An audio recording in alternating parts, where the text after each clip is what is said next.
Hi, I am Maggie McMahon, and I'm going to talk about where I am from and how my experience have shaped me into who I am today.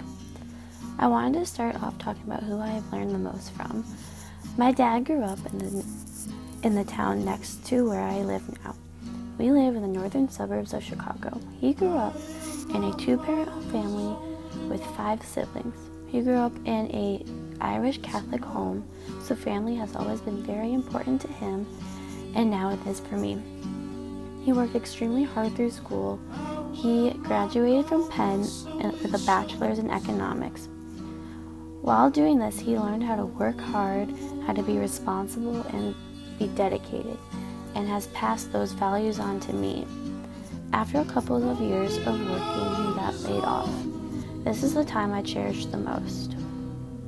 Normally, my parents were not home around a lot, so having him home every day is when I developed the strong relationship with my father I have now. During this time, I began to learn the morals that my dad had and adapted them to my own. After almost a year of not having a job, he finally got one at a company called Sunstar, where he is now the CEO. Watching my dad go from being a stay-at-home dad to this very powerful and successful man is where I have learned that I am capable of doing anything, and as long as I work hard at it. My mom did not have the same life my dad did growing up. She grew up down in the south of Illinois on a farm with little to no money. Her parents got divorced twice, and she had only one sister and one brother. My mom has always worked hard to get anything she wanted growing up. She had to work all through college to get herself through school. She went to the University of Illinois and got a bachelor's in accounting. She not only is a very hard worker, but is extremely bright and graduated in only 3 years and started working right out of school, where she is now a financial consultant. Her goal in life is to start her own company and has even tried a couple of times. Having to grow up with nothing, my mom all her life has taught me that to work hard for what I wanted. She wanted my siblings and I to value hard work and realize that not everything will be handed to us. Those values are to always work hard, to cherish your family, and to stay true to your religion and help those around you. Those are what drive me every day to be the best person and help others. This is the main reason why I realized that I wanted to become a teacher to help people all of the time, and that's what I want to do with my life. With my parents always working a lot, they weren't always around, but that's not to say that I didn't have people there to help. Until 2nd grade, we had a nanny, but later my grandma moved into our house and took care of us. Sadly, she got too old and started to lose her memory, so we had to put her in assisted living. But thankfully, I had 3 other siblings to look after each other. We had to support each other and look after one another. Having to sometimes play the adult role really taught me how to be responsible at a young age, where kids didn't have to worry about things like making sure there was food in the house and my little sister was fed for dinner. I had to learn to grow up fast, and why now I am the way I am. I always take control when I need to, and I am always ready to take care of others. I was lucky having all these people around me growing up, supporting me with whatever I wanted to do. I know not everyone has that growing up, and knowing that I want to make sure that I understand all situations of other people and try to be as supportive for them, because everyone needs someone like that in their life, to have someone that they know will take care of them. Just thanks to my parents working so hard, I had a lot of opportunities that many other people might not have growing up, like having electronics like a cell phone and an iPod, having multiple pets at one time, getting going to summer camp, traveling to different places. I was always allowed to play any sport or how many sports I wanted to. Even little things like having a nice warm home that always had food in it, because I have always had this, and everyone around me, I always thought of it as normal to have these luxuries. Until now, I never really thought about how a lot of people out there did not have that growing up. Even here, coming to school in the middle of nowhere, coming from the city, I've seen a new way of living. Growing up in the North Shore of Chicago, where this area is known to be the upper/middle class, where there's little to no diversity, everyone around me for the most part has had the same positionalities to some degree. But there is a lot more to meet the eye. When I tell people that I'm from the North Shore, they automatically think that they have everything figured out. It reminds me of one quote from in her TED Talk, The Dangers of a Single Story. She says, "The single story creates stereotypes, and the problem with stereotypes is not that they are untrue, but they are incomplete." There's a lot more to a person than a stereotype. When I say that I'm from the North Shore, people have these stereotypes of me in their head, that they know everything about me, that we are all rich, white, stuck up, worry about nothing but money, and that we're the daddy credit card kind of people. But that's the complete opposite. People like to assume things of others based on where they come from or what they look like. And as a future teacher, I will never want to do this to my kids. Everyone has their own experiences, and you will never know them until you get to know them yourself. Something else about where I live is that there are no black kids within the neighborhood. My high school was one of the very best public high schools that you could go to in the nation. There were very nice facilities, incredible sports teams, an amazing education. My high school is named New Trier Township High School. Within it, there's 5 different neighborhoods that can send their kids here. I was looking at the demographics with my school. In a school of over 4,000 kids, there was a total of 0.2% black students there. I thought this was ridiculous to believe. But because it had always been like that growing up, it just seemed normal to me. And it wasn't until I got here that me being white, this position did help me a lot in my life. For instance, people everywhere looked at me. People in movies looked like me, and the majority of my teachers were white too. I never always been surrounded by people who looked just like me. And to think there are people out there who feel like there are none around them. I never want to make prejudgments of people of a certain race or a socioeconomic status, but now I realize that I do this more than I thought because of my lack of interaction within these environments. Being by one of the biggest cities with a large number of African Americans, sadly the majority of the time I saw them was when they were underprivileged. I know that this is not true of everyone of one race, but it's hard to change one's mindset when you are stuck with a certain lens.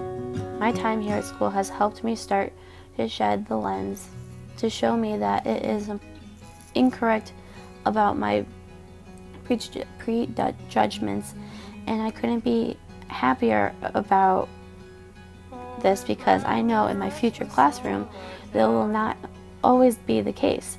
It made me sad to think about how I hated when people automatically made assumptions of me based on where I came from, to think that I was doing the same, very similar. In White Like Me by Tom Weiss, he talks about being colorblind. When we hear claims that we're finally entered a post-racial, colorblind society with the election of Barack Obama, we need to remember this history. Because the fact is, racial inequality still exists and racial bias still affects the way that we view others. I never really was around people of color growing up. I never realized what being people of color meant to them and for their positionalities. I will not make any of those prejudgments. Like it is said, to be in willingness to be disturbed, we will listen with less judgment and always develop better relationships. Another position of mine that has been affecting me since birth is, yes, I am an able-bodied, so I can easily make my way through the world where some people can't, but I do have a cognitive disability. I am dyslexic, and I was diagnosed with this in the 1st grade. This has affected my whole life, starting with me talking very late and not being able to speak most words. This is something that I had to deal with every day, and I've been working to deal with it still. I was placed in separate classrooms and taken away from my friends because of it. Where many people in different ethnic groups and social economic backgrounds have a lack of opportunities within school, for example, getting to take the classes they want or getting stuck in lower tracks, this is something that I had experienced, getting stuck in lower classes too. 6 years of speech therapy just to be able to communicate with other people around me. It affected my reading and it affected my writing ability, not giving the opportunity to try to get into higher level classes and reach my fullest potential until I was really late in high school. It's going through that, growing up, being pushed aside, seen as less than capable than others in my school, that now growing up, I wasn't always the girliest girl in the school. And to top it off, I had played one of the manlier sports growing up.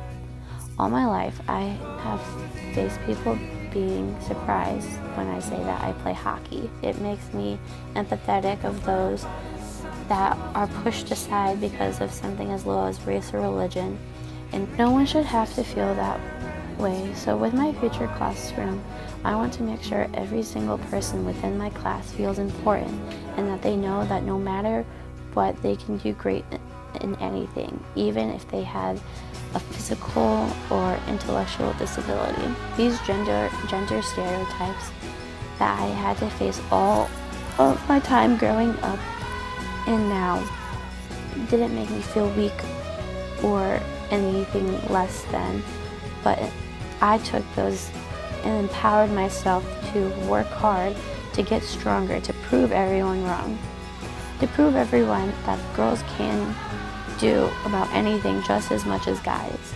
So in high school, I worked hard, worked out, and practiced like no other to make the varsity team, which ended up winning state that year. Even to this day, people are shocked to hear it. They always say, "But you're so girly," or "You're so small, you don't look like you would play hockey." Or my favorite one is when people say, "But you're so pretty, you don't look dykey like other hockey players." I could have quit when people started calling me names or saying that I will never be good as a guy, but I took that and used it to empower myself. The Always Like a Girl campaign, I really like this quote that I found. It's that she says, "Yes, I kick like a girl, yes, I swim like a girl, and I walk like a girl, and I wake up in the morning like a girl because I am a girl, and that's something I am not ashamed of." I am proud of who I am and all the things that I have accomplished as a woman, and I know out there are so many going through this. I make it a priority of mine to make sure everyone I meet never feels less than. I know stuff like this happens all over the place for women, either in the workplace or just in social situations. With coming from a very Irish family, growing up consisted of me going to Sunday school every Sunday and a big family dinner with all my extended family every week. Family and religion are two things that are very important to me and has made me really think about the things that I value most in my life. There is nothing more important to me than my family. With it being such a big part of my life and living within a town that is mostly Catholic or Christian, I never really had to think about not missing a holiday because of school. For example, winter break was the same time as Christmas, spring break was around the same time as Easter. Not until this year had I experienced not having breaks around my religious holidays, and it was a strange thing to experience. It made me think of all the different holidays that people celebrate that weren't really acknowledged. My faith has led me to the person I am today, and my parents are a part of that too, for pushing me in the right direction and teaching me my core values. People who fall not in the category of Christians or Catholics are oppressed and marginalized.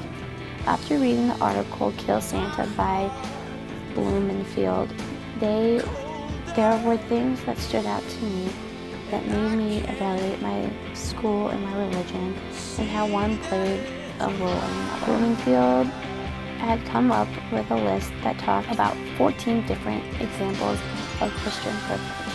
One that I noticed is, it said, it is likely that the state and federal holidays coincide with a religious practice, thereby having little to no impact on my job or my education. I've always had breaks the same time as all major Catholic holidays, so I have never had to miss school to celebrate them. Never before reading this and taking this class would I consider myself having Catholic privilege. I now realize that this did play a role within my schooling and my life. I was so lucky to never have to worry about if my religion would impact me somewhere, but that was just me being ignorant. Something that Bloomfield also said was, however, what we can all do is be aware that religious oppression at the structural level is everywhere. I think I realized that many religions are not acknowledged within the school environment, which is not fair and is not equal. So this is something that within my classroom, I want to make sure I celebrate everyone's religious beliefs and make everyone feel equal. All of these positionalities of mine are what have made me into the person I am today.